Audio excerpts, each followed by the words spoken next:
ao Historizando. O nosso assunto de hoje é a Segunda Guerra Mundial, mais especificamente a Guerra do Pacífico. Então, se você quer entender a Segunda Guerra Mundial na Europa, aconselho a ver o vídeo anterior, que eu vou deixar linkado aqui nos cards ou no box de informações.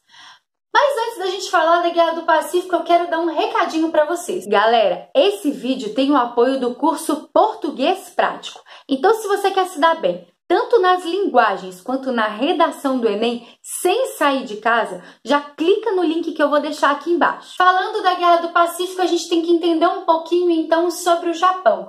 O Japão, em 1931, começa uma política expansionista invadindo a região da Manchúria. Então, a intenção japonesa é conquistar o território chinês. E com isso, nós temos inúmeras atrocidades acontecendo naquela época. Um dos eventos mais comentados é o chamado Estupro de Nanquim, que inclusive tem filme. Esse momento vai deixar o mundo inteiro horrorizado com todas as questões que o Japão estavam cometendo na época. E é na década de 40 que nós temos a formação do Eixo esse que já foi comentado no vídeo anterior. O Eixo envolve um grupo formado por Itália, Alemanha e Japão.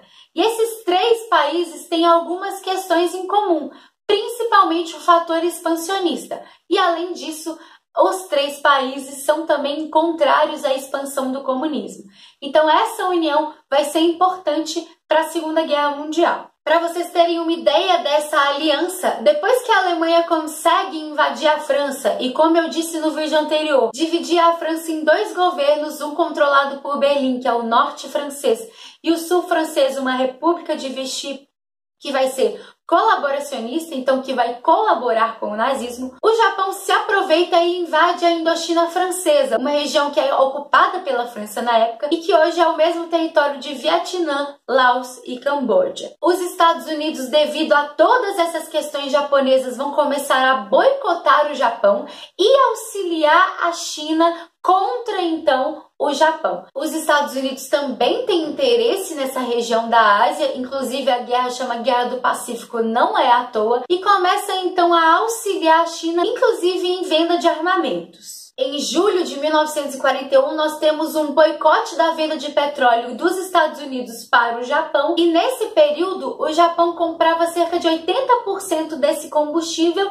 dos Estados Unidos. Então, esse boicote vai ser um boicote muito grande para o Japão e que vai prejudicar bastante essa política expansionista japonesa. Nesse momento, o Japão planeja atacar a Indonésia justamente para tentar suprir uma questão de combustível. E em 7 de dezembro de 1941, a gente tem um dos ataques mais conhecidos da Segunda Guerra Mundial, que é o ataque à base naval Pearl Harbor. Então o Japão, como resposta a todo esse boicote dos Estados Unidos, vai atacar a base naval norte-americana que fica no Havaí. E isso é inclusive chamado pelo presidente Roosevelt, que é o presidente dos Estados Unidos na época, como o Dia da Infâmia. Eu vou colocar alguns dados aqui do ataque de Pearl Harbor, mas esse ataque vai fazer com que os Estados Unidos declarem guerra ao chamado Eixo. E essa entrada dos norte-americanos na Segunda Guerra Mundial vai ser muito importante para as decisões no final da guerra. Graças a esse ataque japonês a Pearl Harbor é que os Estados Unidos vai entrar na Segunda Guerra Mundial. Toda essa disputa entre Estados Unidos e Japão é justamente uma disputa por essa região do Pacífico, por essa maior influência na região do Pacífico, que contém inúmeros territórios que ambos têm bastante interesse. E nesse mesmo dia do ataque de Pearl Harbor, o Japão vai atacar outras regiões do Pacífico justamente para ter essa maior influência. Devido à declaração de guerra dos Estados Unidos ao Eixo, o Eixo também declara guerra aos Estados Unidos e isso interfere então na guerra da Europa também. Por isso, como já dito no vídeo anterior, os Estados Unidos vão atuar em duas frentes. Uma no norte da África e na Itália para derrotar o Mussolini. Essa frente que os norte-americanos vão atuar inclui também os brasileiros, então a participação na Segunda Guerra Mundial do Brasil vai ser influenciada pelos Estados Unidos e a gente vai discutir a participação do Brasil na Segunda Guerra num próximo vídeo. E nós temos também a frente do Pacífico, que vai ser justamente esse embate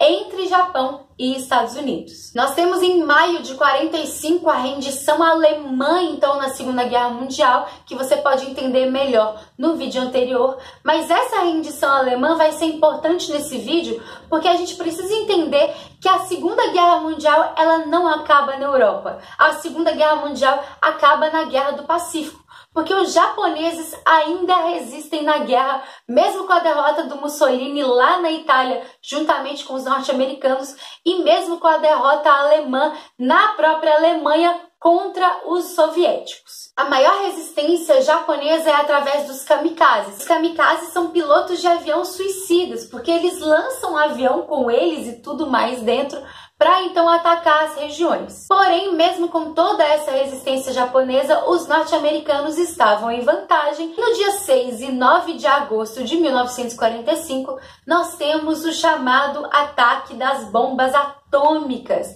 em Hiroshima e Nagasaki. Essas bombas atômicas vão ser cruciais para o final da Segunda Guerra Mundial.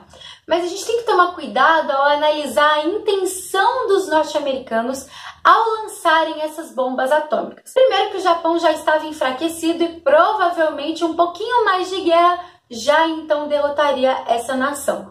A questão maior é que os Estados Unidos queriam testar essa nova arma, queriam derrotar o Japão e queriam também mostrar para a União Soviética o poder norte-americano em cima dessas questões bélicas. Logo, essas bombas atômicas de Hiroshima e Nagasaki não serão apenas para derrotar o Japão, mas tem toda uma intenção por trás. E é justamente com esses ataques em agosto que em setembro de 1945 o Japão vai sair da guerra, vai se render. E nós temos então, nesse final de 1945, o final da Segunda Guerra Mundial, com ataques que foram estrondosos e que prejudicaram bastante, não só naquele momento o Japão, mas a história japonesa. Porque a gente sabe muito bem que ataques nucleares não afetam só o momento, mas também perduram essas questões nocivas para o território em que foi jogada essa arma nuclear. É a partir então dessa mostra nuclear que os Estados Unidos dão no final da Segunda Guerra Mundial que a gente também pode falar de uma Guerra Fria. Essa Guerra Fria começa logo depois da Segunda Guerra, em que se tem uma disputa ideológica muito forte, uma disputa entre os Estados Unidos e União Soviética, entre capitalismo e socialismo.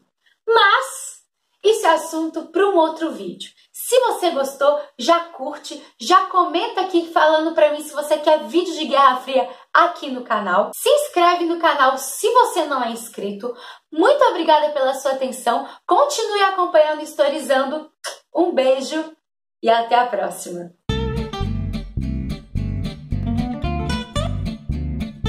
Os Estados Unidos também têm interesse